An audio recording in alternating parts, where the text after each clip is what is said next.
Raised it up here by Mo. Queen 5 of spades. +2. Bones going to call with ace deuce of hearts. Big blind in there with king jack. Flops top pair.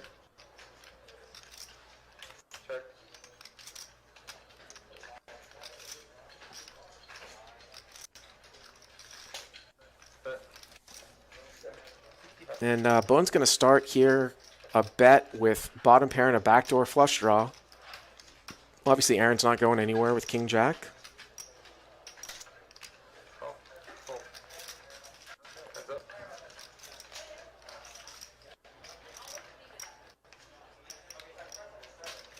Turn here is a 4.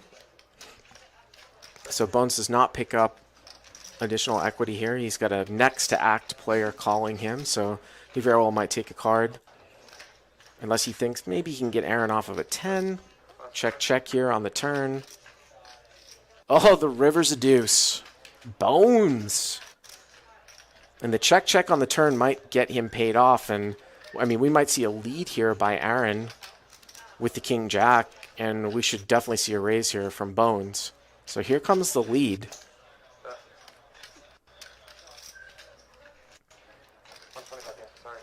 $125 here from Aaron, and I would probably bump this one up to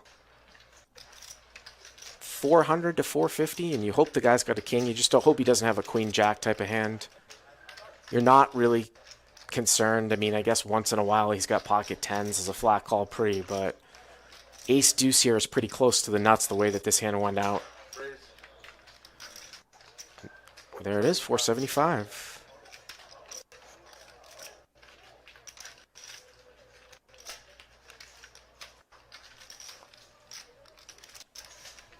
So now it's back to Aaron. And it's like, what? What is he raising with here?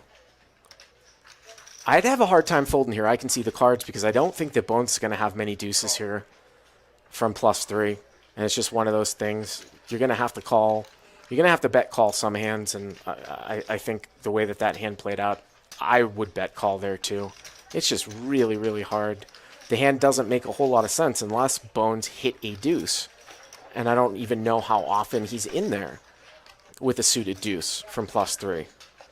There's no rush to play many hands. But you can't necessarily tell somebody's strength just based upon their VPIP. And look at this. Big Daddy Chaz with a cold 4-bet from the hand before shows the deuce. And now he picks up pocket aces the very next hand. How's that for good run of cards and good timing? Looks like he's going to get some action here from Mahdi. King, queen of diamonds. It's a pretty good hand here. A hand that I would probably 3-bet versus a button open from the straddle. Top set here for Chaz. I've seen Chaz play a lot, and he likes to check top set quite a bit, but here on this textured board, he's going to start to bet. And he's going to get a call here from a king. Turns a diamond, so Mahdi picks up the nut diamond draw. Of course, he's drawing dead because Big Daddy Chaz here with aces full. This, I think, is the second time Big Daddy Chaz has turned aces full here tonight. Last time he bet kind of small, didn't check it back, and he's going to do the same thing here again.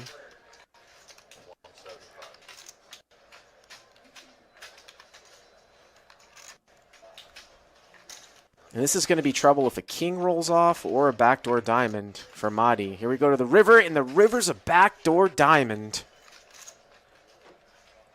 And Mahdi, I think Mahdi checked here at the end. So, I mean, you would think he's going to go for a check raise here, right? I mean, Chaz this is a button open. It's not like it's an under the gun open. Maybe it's going to depend on the sizing here. I mean, you block kings full, so you're really only scared of aces full and ace-6, something like that. But he checked the river really, really quickly. Well, just a call. So Chaz here bets, it looked like 700, and Mahdi just calls, I believe. Yep, just calls.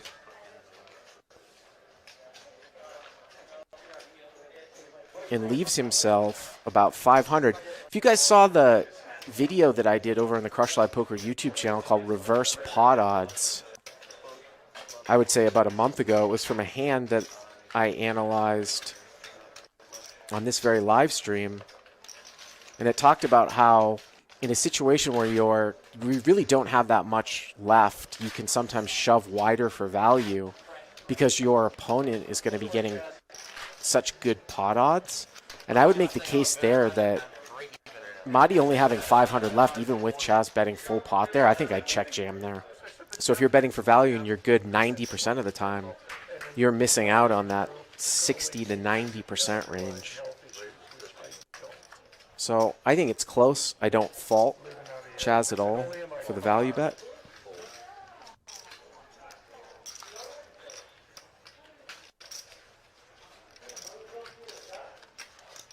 Especially against a limp caller.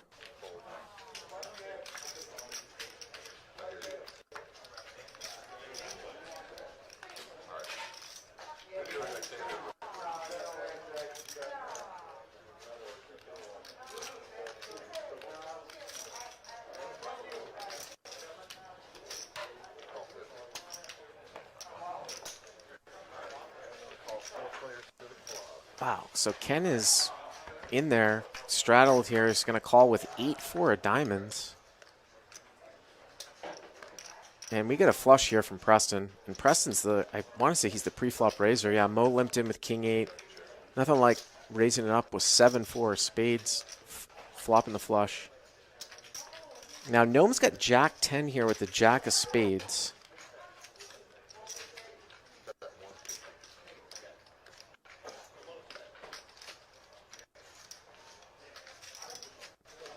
But of course, Gnome's got a bunch of people left to act behind him. He is going to call.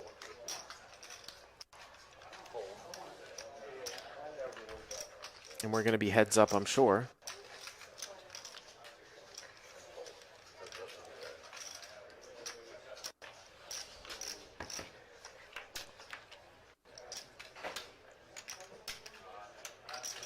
Preston here still looking good here with the flush. Gnome only has about 825 left. So about a pot and a half bet left. The 5 and the deuce of spades are dead, it looks like. And of course the 8 of spades would not be an out because it would give Preston a straight flush.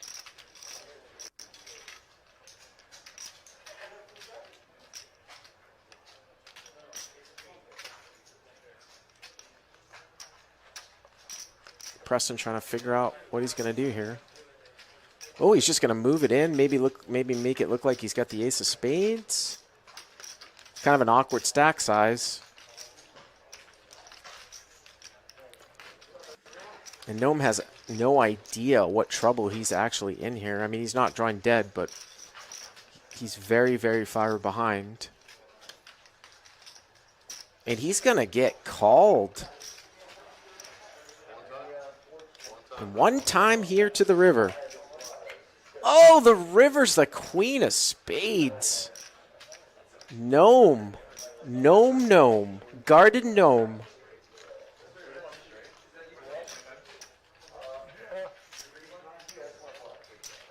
Hits that impossible spade there at the end. 2,200. Well, Preston here going to raise it up with the ace-king in the cutoff. Chaz going to 3-bet the small blind with king 10. Preston in position, going to put the 4-bet in here.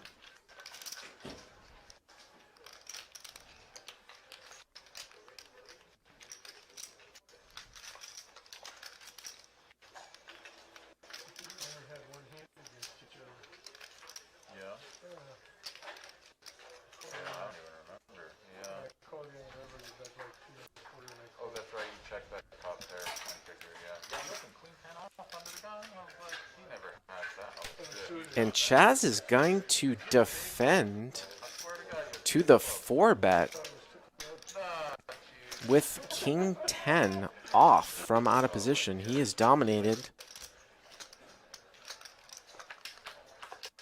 And the reason I say that was because I had queen Ace 10-7 with a couple clubs. So Preston here with top pair, Chaz with middle pair, both players with the ace and the king of clubs. So I'm sure that we're going to most likely going to get some action here. Wow, Preston checks it back, so it goes check, check on the flop. Turn is a club. So now the first and the second nut flush draw are represented.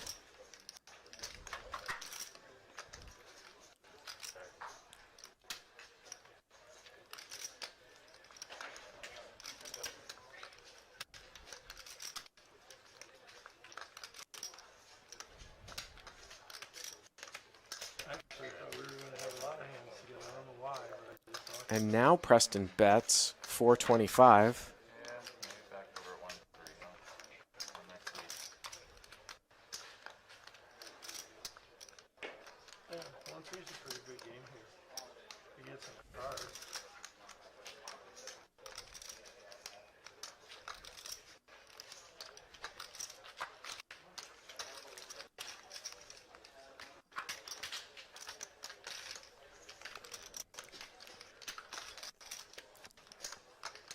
So Chaz here with a pair of tens and the king high flush draw.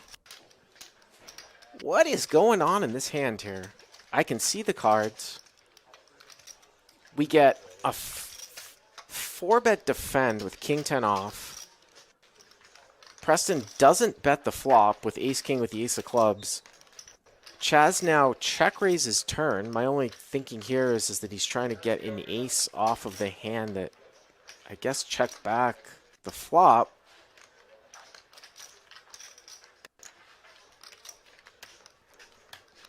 So 425 to 1400 and all in over the top from Preston. Wow.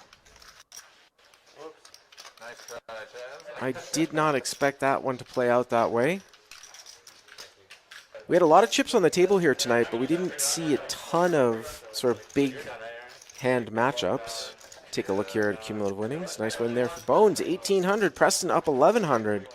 Big Daddy Chaz, tough night for him tonight, down 2,800. Aaron down 1,300, and I believe Ken was right around plus 800 or something like that.